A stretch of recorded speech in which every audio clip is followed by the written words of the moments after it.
What's up, boys? It's currently 9 p.m. I'd normally make these videos in the morning when I've done my cardio at 6 a.m.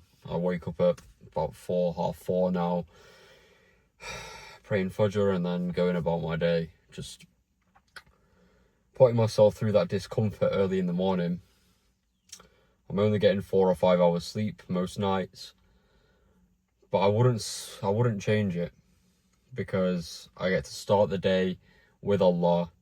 I get to start my day before anyone else. I get to start my day uninterrupted, and I get to go and pursue my goals. But something that we all encounter at one point or another is this period where you think you're working hard, but you're actually not doing what's required. And right now I feel like I'm in that phase where I'm putting in all of this work. I'm waking up at 4 a.m. in the morning. All I do is work. All I do is think about work. All I do is think about my goals. But I feel like I'm not doing enough. And I know I'm not doing enough. Because today, earlier, I went to go sit down to go and I'm making a YouTube video for you guys. Just about one of the methods I learned from my mentor about goal setting, morning routine and daily tasks, and it is genuinely a productivity hack that changed my life from who I used to be when I'd overload myself with stuff. But these habits die hard. These habits come back full circle. And I ran my sales agency last year, and I would set myself like 50 tasks to do. Just machine gun, boom, boom, boom, boom, boom. But none of them were that high leverage. None of them, they just led to me working all day without getting paid, without clarity of thought, without the ability to give time to Allah. I'd be in the gym, I'd be texting on my phone, I'd be praying, I'd be thinking about work, all of that stuff. And right now I feel like I'm undergoing this mental masturbation of I'm working all the time. But when I sat down in front of that laptop to make this document presentation Miro board, like, I was just getting so distracted by things, just so distracted by other things. It should have taken me an hour or two to do it, and I spent like an hour or two in the morning, and then I spent like 2 or 3 hours of unfocused work in the evening. And I was like, why is it taking me this long to do such a minor thing that I'm actually passionate about? Because it's actually helped me in my life. And it's at that point I realized that there's no point saying that you're going to do all of this work if you're not going to actually do what it takes, if you're not actually going to put the focus in required to move the needle forward, if you're not going to fully commit to the task at hand. Because most of these things, they come from a lack of self-belief. They come from a true lack of self-belief, because in some area of your life, you haven't kept the promises to yourself. I've been doing my 4 a.m. wake up. I've been praying to Allah. I've been going to the gym. But there's been some bits of my diet I've not been 100% with. Sometimes I'll just eat some sweets that are in the cupboard after my meal. And it's not impacted my physique that negatively. But I know what I've done. And it seems so stupid. It seems like, oh, you've got some eating disorder. Why do you care? It's not about the disorder. It's about the promises I'll keep to myself. I've been much better in my relationship with Allah. And I read extra Quran, and I do try. And I make dua to him more, and I seek Allah more. But when I'm praying, my mind is still thinking about 101 things. I'm still all over the place when it comes to that stuff. And the only times I've been truly, truly locked in on my prayers, in terms of focus, has been when I've been at Umrah. My mind wasn't thinking about much else. I'd get super emotional in my prayers, and I wish every Muslim can feel that, or every person watching this can feel that level of connection to God, connection to your Lord. There's nothing quite like it. When you put all your fears, your doubts, your worries into him, you're crying, you're literally asking him, Ya Allah, please help me through this. And then, boom, your du'as and your prayers get answered. You get that clarity you were looking for. You get that focus you're looking for. You get everything you've prayed for. But the first Umrah I went to, I had like £500 in my bank account. And I was squabbling because I had to pay for one of my friends that also had like less money than me. And I gave him money before we went. And then he was asking me for things. Like we'd go for coffee or food whilst we were there and he wouldn't be able to pay. And I was just thinking in my head, I was like, I just gave you money. And you spent it on like thobes, all this BS, but you didn't leave money for food. I got so angry in my head. But that's still my fault. Because I should have been in a better financial position to be able to help him. But because of all the bad habits and the bad mistakes I'd made in the months leading up to that, just focusing overly on the business and not myself, to the point where I made less money in the business and thought I was being productive, spent all my money on designer and lifestyle, and not back into the business, not back into myself. So that was my fault when I couldn't pay for my friend, or when I hesitated to pay for my friend. And I hesitated to put my full trust in Allah for that year when I was doubling down on the business. And the same habits try to come back, except this time I'm better. Except this time I can actually recognize it. Except this time I come on here and I'm actually furious about it happening. Whereas last year I knew, I didn't have a clue that was what was impacting me. I thought it was my fault. I was like, why is the money not come? Why is the money not come? It's all my fault. And accountability is a beautiful thing. Whether or not something is your fault, you should take 100% responsibility and accountability for that.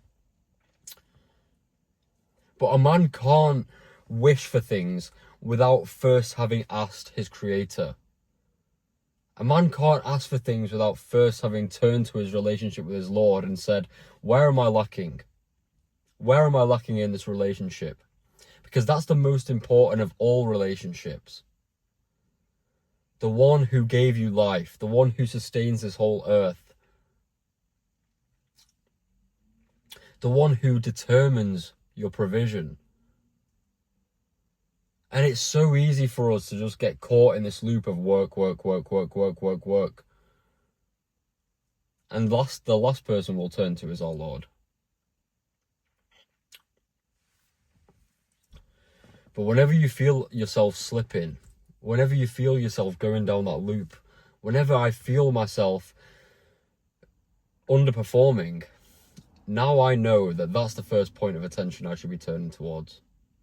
Now I know that's the thing that I need to fix. Allah says in the Quran, God will not change the condition of a people until they change what is in themselves. So all of the habits, all the things that you've been carrying on to do, all the things that you've been trying to fix by yourself, it's not been working out. So Allah is literally crying out and screaming to you to turn to Him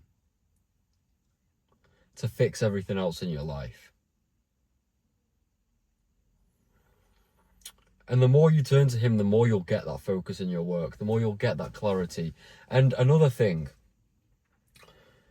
when we set these things and goals and tasks for us to do in our day-to-day life, I have this bad habit of telling myself it's going to take, I've got the whole day to do it. So I'm awake for like 17 or 18 hours. And until the 18th hour, I'll somehow still be working.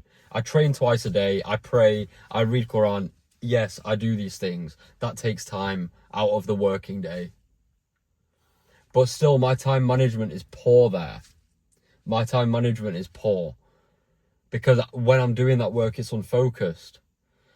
So as of today, and as of more recently, I've tried to stop scrolling social media, and I'll give myself time to actually think in my brain. I go on walks after every meal. I do my cardio in the morning. And if I'm programming myself with anything, it's something educational, long form. But something that holds people back from keeping themselves truly accountable is not having that self-talk, that voice in your head, your cheerleader. When I get these negative thoughts coming, and trust me, bro, I get so negative sometimes. when I put all the work in and I don't get the outcome that I want, when my relationship with Allah is lacking and I know it. I've been making crazy money, well, not crazy money, but good 5 figures a month for the past 5 months, and now this month it's slowed down. And I'm getting really negative in my brain, I'm getting really negative in my head, like, where's the cash flow, where's the cash flow? I know in the next few weeks it's going to pick back up, but right now is the period where I don't have it. So now I'm being tested with what's my attachment to? Is it my purpose or is it money? And I have to tap into that voice in my mind that's telling me I will succeed. I'm already successful. To start reminding me of all the accomplishments I've done and the areas that I can improve on. Because a man without analysis is a man wandering aimlessly. And you end up wandering aimlessly into this abyss and you never understand what to improve on, and you can never show God the beauty of his creation. There's so much more that scrapes the barrel than us just saying that we want all these goals and all this work. Because if it was that easy, everyone would have it. Everyone can say things, but few people can actually do the work that is required. So I kind of fixed my habit today of procrastinating the work, and I was starving. I wanted to eat my food. I trained twice today, cardio and then push session with one of my boys. And I sat down to do the work, and I recognised the reason I was wasting time. Because I was just, whenever I encountered a problem, oh, it's got a bit too hard, now it's hard to focus, I'd just go on my phone, I'd end up opening Instagram, checking who's liked my posts, and then I'd end up scrolling reels. And when you do that, you just go down this negative feedback loop, and it takes away from your momentum. It kills my momentum. So I clocked it, and thank God, thank Allah, I was ready to accept that truth. I was ready to acknowledge that. I was ready to observe my own self so I could improve. So whenever I got that, I sat down to do the work, and I realized, this is the work that makes people successful. It's when you can't focus. It's when you can't conceptualize the outcome. It's when most people give in, and because they've reached a stress point and an insurmountable obstacle, they'll decide to go distract themselves with something else. But no, they're the times where you have to sit with the work. They're the times where you have to sit with the pain, and you have to make the pain of not achieving greater than the pain that you're living in right now. Greater than the pain of doing the work. Because once you confront the work head on, that's when you start to see progress. Whether you're going to get paid today or tomorrow, you've calloused your mind to do the hard work when most people wouldn't. So you will see the rewards from that. And when I did the work and I just sat down in that flow state, there was so many times that my brain was telling me to just check my phone for comfort, but I resisted. So I stacked up more and more and more wins. And then I was able to finish the work, and then I felt accomplished. And then I was able to hop onto the next thing, and then I earned my dinner. Then I earned my meal. And I wanted to make one of these videos at 6 a.m. normally after my cardio, but I just felt the tug. I felt like I had to share this. I don't know how the video is even going to turn out, but hopefully it made a good bit of sense. It's just everything that was going on in my brain right now, and I was thinking that I would have wanted someone in my position, or a Muslim that's striving for success, that's not just like one of the degenerate Muslims, and is not just one of the scholars that don't care about the success. Someone like me who wants all the good in this life and the akhirah. I want someone like me to be able to make a video like this, so I can look and be like, all right, this guy's on the same path as me. This guy's going through my struggles. And I can seek comfort in knowing that he's going through the same battles as me, and he can help me through my situation. That's what I craved. That's what I sought just then after I prayed Asr. And hopefully Whether you're Muslim or not, I hope you guys took value from this.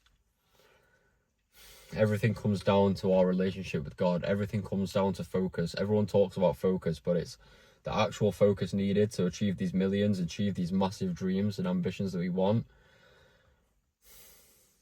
It is more than we could even conceive, brother. It's more than we can conceive. But that's what makes it worth it. That's what makes our journey so much worth it. You wouldn't want the war, you wouldn't want the spoils of war without the battle scars.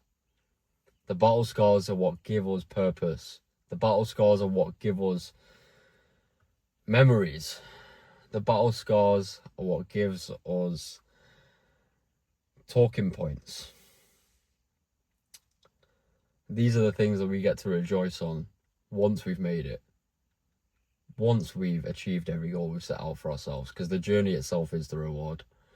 And I'm grateful to be walking this journey with you, brother. If you guys are with me on this journey and you want to check out the rest of my videos, please do. Hopefully you get some value from those as well. I'm going to be more consistent. I mean, I already am consistent. I post three times a week. But I just want to make sure the value that I'm putting out there is more authentically me. Not just like what I've taken or what I've inferred from other people. I want to be talking my authentic truth, because I know that's what I needed the most. That's what I need the most. And